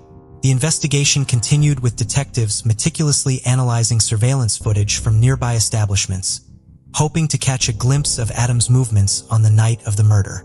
They also interviewed friends and acquaintances, piecing together a timeline of events leading up to Emily's tragic end. Sarah Besselrand, a co-worker of Emily Treacle, emerged as a person of interest in the perplexing murder investigation. Originally from Pretoria, South Africa, Sarah's ambitious nature and competitive spirit made her a formidable presence in the workplace. However, behind closed doors, her relationship with Emily took a more intimate and sexual turn. Police theorized Sarah's motive for murder could be traced back to the breakup of her torrid affair with Emily. As September of 2009 unfolded, tensions between the two women escalated, fueled by jealousy and a desire for professional advancement. Sarah saw Emily as a rival, a formidable obstacle standing in the way of her own career aspirations. The police had also been diligently investigating the possibility that Sarah manipulated Adam Treacle, Emily's husband, into carrying out the heinous act. They explored the theory that Sarah, driven by her desperation to secure a promotion and eliminate her ex-lover, devised a plan to involve Adam in the murder plot. During the interrogation, Sarah maintained a calm facade, skillfully concealing her true intentions behind an empty smile. She denied any involvement in Emily's death, insisting that she had moved on from their tumultuous relationship. However, detectives Erica Leach and Jojo Brownlee remained vigilant, aware of the potential danger lurking beneath Sarah's composed exterior. As the investigation delves deeper into the lives of Sarah and Adam, the detectives uncovered a web of secrets and hidden desires. September of 2009 was a time of great uncertainty, with the lingering effects of the Great Recession casting a shadow over the nation. It was a period when individuals like Sarah and Adam found themselves grappling with their own personal frustrations and disappointments. As the investigation unfolded, the detectives were determined to uncover the truth behind Emily Treacle's tragic demise. The clock was ticking and the stakes were high. Would they be able to untangle the web of deceit and betrayal that surrounds this chilling murder? Only time would tell. In the quiet town of Greenville, South Carolina, the Treacle family tragedy unfolded like a scene from a prime-time crime drama. 14-year-old Lawson Treacle found himself at the center of a police investigation that gripped the community. The young teen, known for his curiosity and sometimes intrusive nature, was the son of the victim, Emily Treacle, and stepson to the prime suspect, Adam Treacle. Lawson, a student at the local middle school, was often seen skateboarding around the neighborhood, headphones on, lost in his own world. His friends described him as a smart kid, always with his nose in a book or working on his latest science project. But beneath the surface, Lawson harbored deep resentment towards his stepfather, Adam, whom he saw as an intruder in the close bond he shared with his mother. During the interrogation, Lawson's demeanor was a mix of teenage defiance and vulnerability. He spoke of his mother with warmth, recalling how she would cheer the loudest at his soccer games and was always there to help with homework. When asked about Adam, Lawson's tone shifted. He described feeling like an outsider when Adam entered their lives, a sentiment that only grew over time. Detectives probed for any sign of Lawson's involvement or knowledge of the crime. They questioned him about the gun found at the scene, but Lawson insisted he had never seen it before. He recounted his last conversation with his mother, a typical exchange about weekend plans and a reminder to do his chores. The interrogation revealed a troubled relationship between Lawson and Adam, but no evidence to suggest Lawson's involvement in the crime. The detectives concluded that the young teen, while troubled by family dynamics, was not capable of such violence. Instead, they turned their attention back to the other suspects, with Adam Treacle and Sarah Besselrand remaining at the forefront of the investigation. As the case unfolded, the community rallied around Lawson, offering support and condolences. The story of the Treacle family tragedy served as a stark reminder of the complexities of family relationships and the impact of loss on a small town. Lawson, once a suspect, was now seen as a young boy who had lost his mother too soon, a victim of circumstances beyond his control. In the quiet city of Greenville, South Carolina, the case of Emily Treacle's murder had gripped the community with fear and uncertainty. But as the autumn leaves began to turn, signaling the change of seasons in the fall of 2009, a breakthrough emerged in the investigation that would bring a chilling resolution to the mystery. The Greenville Police Department, led by detectives Erica Leach and Jojo Brownlee, had been tirelessly piecing together the puzzle of Emily's untimely death. The evidence meticulously gathered from the crime scene at the Burger King drive-thru pointed to one individual, Adam Treacle, Emily's own husband. Adam, a 36-year-old unemployed accountant, had found himself jobless amidst the Great Recession, a time when financial turmoil was felt across the nation. His wife's success as a marketing manager only deepened his sense of inadequacy and resentment. It was this toxic mix of jealousy and financial desperation that detectives believe drove Adam to commit the unthinkable. On the fateful night of September 17th, Adam executed his plan. While Emily sat in her car while in line at the Burger King drive-thru, He approached under the cover of darkness and fired 6 shots, ending her life in a matter of seconds. The gun, a .38 caliber revolver, a stark symbol of his guilt, was found discarded near the scene. Its serial number traced back to Adam. The detectives, armed with this evidence, confronted Adam during a tense interrogation. He sat across from them, his face a mask of stoic calm, but his eyes betrayed a flicker of panic. As the questions grew more pointed, his facade began to crumble. The evidence was irrefutable, and Adam's silence spoke volumes. On September 28th, Adam Treacle's fate was sealed. He was arrested and charged with the murder of Emily Treacle. The news of his arrest spread quickly, making headlines in local papers and becoming the talk of the town. As Adam was led away in handcuffs, the community of Greenville breathed a collective sigh of relief. The man who had walked among them, harboring a dark secret, was now behind bars. Emily's family, though still mourning the loss of their vibrant loved one, found solace in the fact that justice was being served. In the fall of 2009, a real-life drama unfolded in Greenville, South Carolina. The trial of Adam Treacle, accused of the cold-blooded murder of his wife, Emily, shot dead in a Burger King drive-thru, captured the attention of the local community and beyond. The courtroom was tense as prosecutor Zara Mitchell laid out the case against Adam. She painted a picture of a man overwhelmed by jealousy, who meticulously planned the murder of his successful wife to collect her life insurance. The evidence was compelling. Financial records, the testimony of co-workers, and the murder weapon linked to Adam. Defense attorney Elodie Campbell fought to create doubt, suggesting that the evidence was circumstantial and that Adam was a loving husband incapable of such a crime. However, the jury was not swayed. They had heard the 911 call, seen the crime scene photos, and now they delivered their verdict, guilty. The decision came down on a day when the MTV Video Music Awards were making headlines. But for the people of Greenville, this local news was far more significant. The courtroom was silent, save for the sound of Emily's family softly crying as the judge pronounced the sentence. Life without parole. Adam Treacle's face, once stoic, now showed the gravity of his situation. He had been unmasked not as the quiet, unemployed accountant, but as a murderer driven by envy. The trial, which had been the subject of local news segments and newspaper articles, was over. As the gavel fell, the community reflected on the tragedy. Emily Treacle, remembered for her vibrant personality and dedication to her family, had become a symbol of a life taken too soon. The verdict offered closure to some, but for others, it was a reminder of the fragility of life and the depths of human emotion. The case of the state versus Adam Treacle would be remembered not just for its outcome, but for the conversations it sparked about love, jealousy, and justice. And as the leaves began to change color, signaling the end of November, the people of Greenville would move forward, carrying with them the memory of the trial that had captivated their town. The town of Greenville, South Carolina, was slowly healing from the wounds of a tragedy that had shaken its core. The trial of Adam Treacle for the murder of his wife, Emily, had concluded, leaving a community to grapple with the aftermath.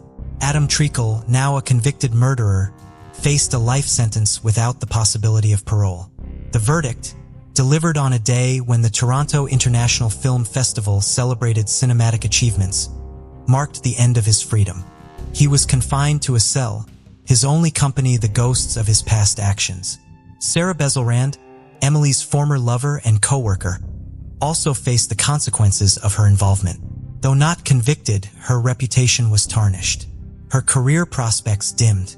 She returned to her native South Africa, but whispers followed her every move, her new colleagues viewing her with suspicion and unease.